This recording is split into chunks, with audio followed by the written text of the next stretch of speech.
Does your saw's chain not stop when you hit the brakes? If so, you need a new chain brake kit.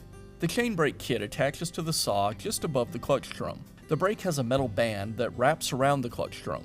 The handguard also attaches to the brake. When the handguard is pushed forward, the brake is engaged, which tightens the metal band around the clutch drum, bringing the chain to a quick stop. The chain brake kit consists of the brake band, the spring and linkage, and the plastic housing. The brake comes pre-assembled and is pretty much a bolt-on repair. The chain brake should be tested each time the saw is used and immediately serviced or replaced if it's not working. The most common problems with the chain brake are wear to the brake band and damage to the brake's plastic components. Replacing the chain brake kit is a repair that you can do yourself, and I'm going to show you how. I'll remove the side cover by removing the two nuts and loosening the tension screw.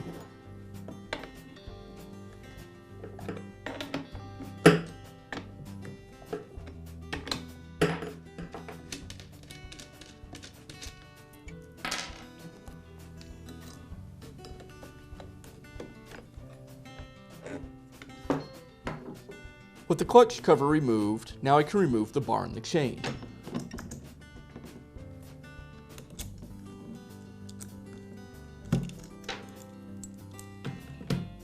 Before I can remove the chain brake kit, I'll need to remove the upper handle, as one of the screws for the chain brake is behind the handle.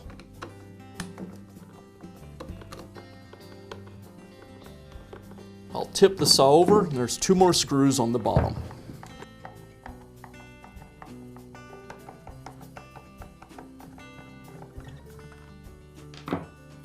With the fasteners removed, now I can pull the handle away from the saw.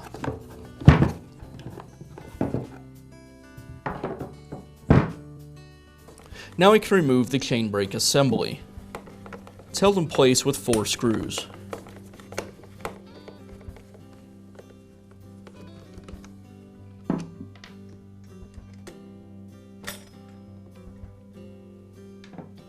Now we can install our new chain brake kit. The problem is when you receive this part, it's going to come in the locked position with the spring all the way forward. You can see that this spring is compressed.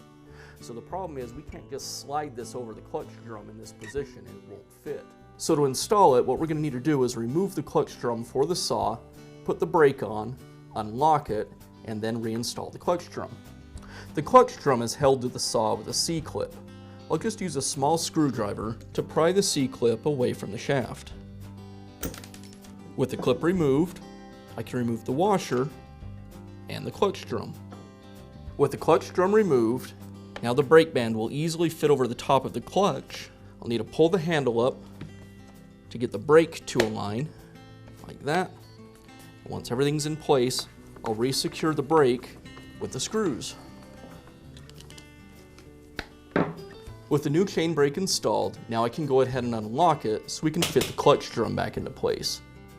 With the brake unlocked, now we have plenty of room to slide the clutch drum back in place, replace the washer, and secure with the C-clip.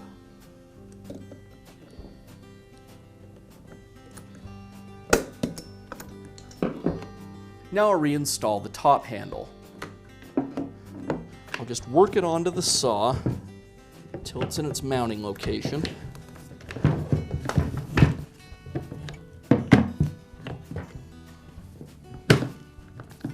And now that it's in place, I'll secure it with the fasteners.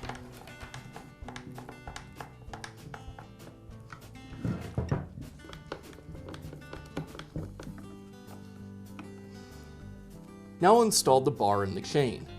On this saw, it's easiest to place the chain on the bar first, and then this whole assembly onto the saw. Now as I mount this, you want to make sure that you have the chain on the right direction. On the bottom part of the bar, the sharp side of the tooth should be pointing back towards the saw, otherwise it won't cut right. Now I can place the chain around the sprocket, and then guide the bar onto the saw over the bar bolts. Like that. Once I have it in place on the saw, I'll go ahead and pull the bar forward as far as it'll go. Just like that. And now I can install the side cover. I place it over the bar bolts, and I'll adjust the adjustment screw until the pin on the side cover falls into the hole on the bar. This is easiest to do if you have a long screwdriver, but any screwdriver will work. And I'll just adjust it one way or another until it lines up with that hole in the bar. I'm applying a little sideward pressure so it'll snap into place when it finds that hole. Like that. Now that it's engaged in the bar, I'm going to turn it the opposite direction until it starts to put some tension on the chain. And now I'll go ahead and install the nuts. At this point, I'm just going to put the nuts on finger tight. Now we'll go ahead and tension the chain. To do that, I'll grab the tip of the bar and raise it up as high as it'll go. Then I can check the tension on the chain. Without pulling real hard, just a normal grasp, you want to grab the chain and lift it up. You want to be able to lift the chain, but no more than about the height of the driver links. So I just grab it, lift it up. Looks like it's still just a little bit loose. So I'll tighten the screw a little bit more. Check it again. That looks good. So now I'll go ahead and tighten down the bar nuts.